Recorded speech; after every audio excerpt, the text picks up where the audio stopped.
জ্বালা যন্ত্রণা করে, মায়ের ডাং করে। ইজ্জতটা হয়েছে বড় জিনিস। ইজ্জতটা যদি এভাবে কিছু চলে যায় তাহলে তো আমার কোনো সম্মান থাকলো না। তো ভালো একটা লোক যদি আমার কোনো দায়িত্ব নিতে চান তাহলে আমি বিয়ে শাদী করবো। অনেক আমি পদ্মাশালীতে আমাকে যাইতে হয়। যে বাসায় কাজ করি ওই বাসার তো চোখ খুব খারাপ, কি একটা স্বামীর একটা পরিচয়। প্রিয় দর্শক, শুরু হচ্ছে আমাদের আজকের আর্তের কথা। আমাদের ক্যামেরার সামনে রয়েছেন খাদিজা আপা।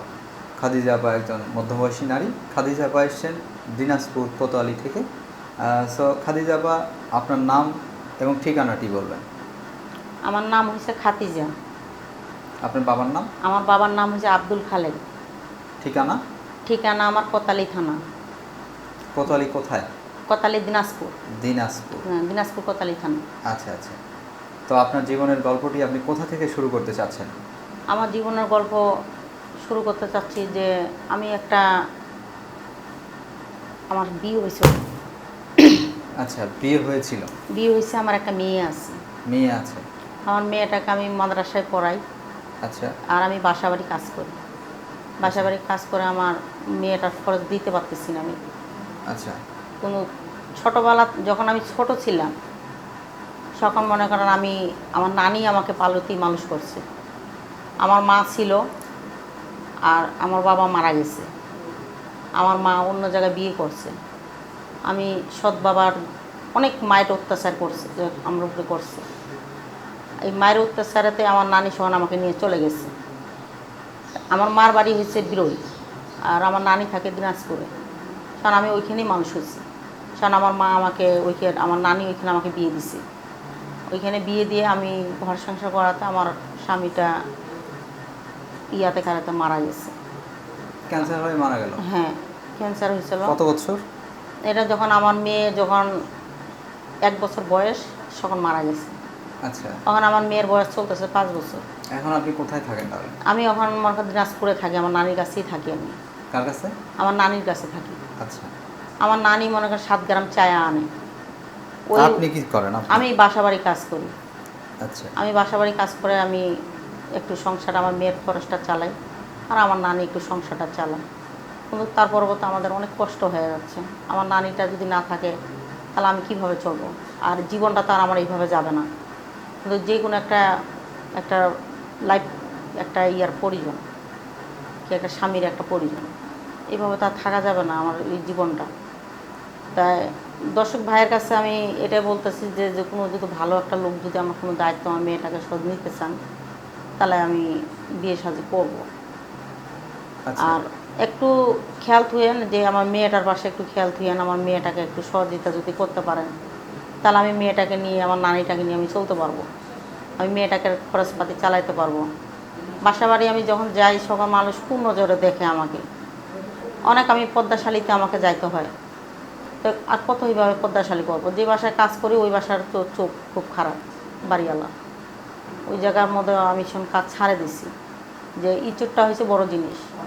ইজ্জতটা যদি এভাবে কিছু চলে যায় তাহলে তো আমার কোনো সম্মান থাকলো না। এই জন্য আমি মনে করেন আমি বাসাবাড়িটা ছাড়ে দিছি। ওই বাড়িওয়ালাটা বেশি সুবিধার না, এটার জন্য আমি বাসার কাজ করি না। ওই আমার নানি যেটুকু আনে অতটুকু আমি চলতেছি, ওইভাবে খাওয়া দাওয়া করতেছি। কিন্তু আমার মেয়ের খরচও চালাইতে পারতেছি না, ঘর ভাড়ার টাকাটাও আমি ঠিক মতন দিতে পারতেছি না। এটার জন্য আপনাদের ইউটিউব চ্যানেলে আমি আসছি।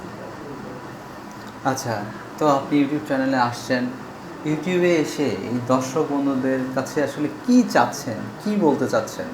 আমি বলতে চাচ্ছি যে ভাইরা যদি আমার পাশে যদি একটু খাড়া হয়, একটু দায়িত্ব যদি পাশে দাঁড়ায় বলতে কি বুঝাইতে চাচ্ছেন? একটা গার্জিয়ান হিসাবে খাড়া হবে, কি আমার একটা গার্জিয়ান লাগবে, আমার দায়িত্ব নিবে।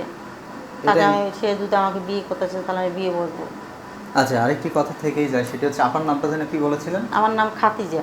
খাদিজা আপা, এখানে কিন্তু একটা কথা থেকেই যায় যে আপনার পরিবারে বা আপনাদের আত্মীয় স্বজনের মধ্যে এমন সহৃদয়বান ব্যক্তি কি কেউ নেই যে আপনাকে একটু সাহায্য সহযোগিতা করতে পারে, সাহায্যের হাত বাড়িয়ে দিতে পারে? সাহায্যের হাত কেউ বাড়াবে না। আমার কে বাড়াবে? আমার নানি আমাকে সাহায্যের হাতটা বাড়াইছে। আমার নানি যদি না থাকতো তাহলে আমার কি দা? আমার বাবা নাই, বাবা তো মারাই গেছে। মামা নাই? না, আমার মামা নাই। খালা আছে, খালা তো খালার সংসারে পুরো জীবনটা ওরা তো গরিব। বড় হলেন কোথায় পুরো জীবন? আমি বড় হয়েছি আমার নানির কাছে। যখন আমার সৎ বাবা যখন জ্বালা যন্ত্রণা করে, মায়ের ডাং করে, খাইতে পারি না, চলতে পারি না, তখন আমার নানি আমাকে নিয়ে গেছে। নিয়ে যায় আমার নানি গ্রামে চায়া আমাকে খাওয়াইতো। আর আমাকে সেখানে বিয়ে দিছে আমার নানি। তাই যখন আমার মেয়ের বয়স 1 বছর তখন আমার স্বামীটা ক্যান্সারে মারা গেছে। এটাই আমার জীবন, তো মনে করেন খুব কষ্ট জীবন যাচ্ছে। বাসা বাড়ি কাজ করতেছি, বাসা বাড়ি তো মনে করেন যে বাসায় কাজ করি ওই বাসার মহাজনটা ভালো না, চোখের ভালো না নেশার বলতে কি খারাপ, করে? চোখের নেশার খুব খারাপ, আচ্ছা আচ্ছা। মানে কোন নজরে দেখতেছে আমাকে। এটার জন্য আমি মনে করেন তো ভালো কোনো বাসায় কাজ পেলে বা ভালো কোনো চাকরি টাকরি এরকম কিছু পেলে সেটি করবেন? আমাদের তো দিনাজপুর ডিস্ট্রিক্টের মধ্যে কোনো ওরকম চাকরি ওরকম হয় না। যদি ঢাকায় হয় সেক্ষেত্রে ঢাকার কিছু মধ্যে করবেন? হবে, ঢাকার মধ্যে আমি একটা মেয়ে মানুষ হয়ে আমি কীভাবে আমি ঢাকার মধ্যে আমি ঘর ভাড়া দিব, না বাচ্চারা নিয়ে খাবো, না বাচ্চারা লেখাপড়া করব। অনেকে কিন্তু আছে যে বাচ্চা সহ আসলে বাসায় থাকার জায়গা দেয়, কাজকর্ম করে। থাকার জায়গা মনে করেন কাজকাম ওরকম মনে করেন ঢাকার মধ্যে যদি আমি যদি কাজ করি, আমার ছোট মেয়েটাকে তো লেখাপড়ার টাকা দিবে না। কারণ আমি 5 বছর বয়স, আমি মেয়েটাকে আমি কোন জায়গায় লেখাপড়া করাবো? তাহলে আপনি প্রপারলি কি চাচ্ছেন? আমি প্রবাসীদের কাছে এটাই চাচ্ছি যে সে আমার দায়িত্ব নিবে।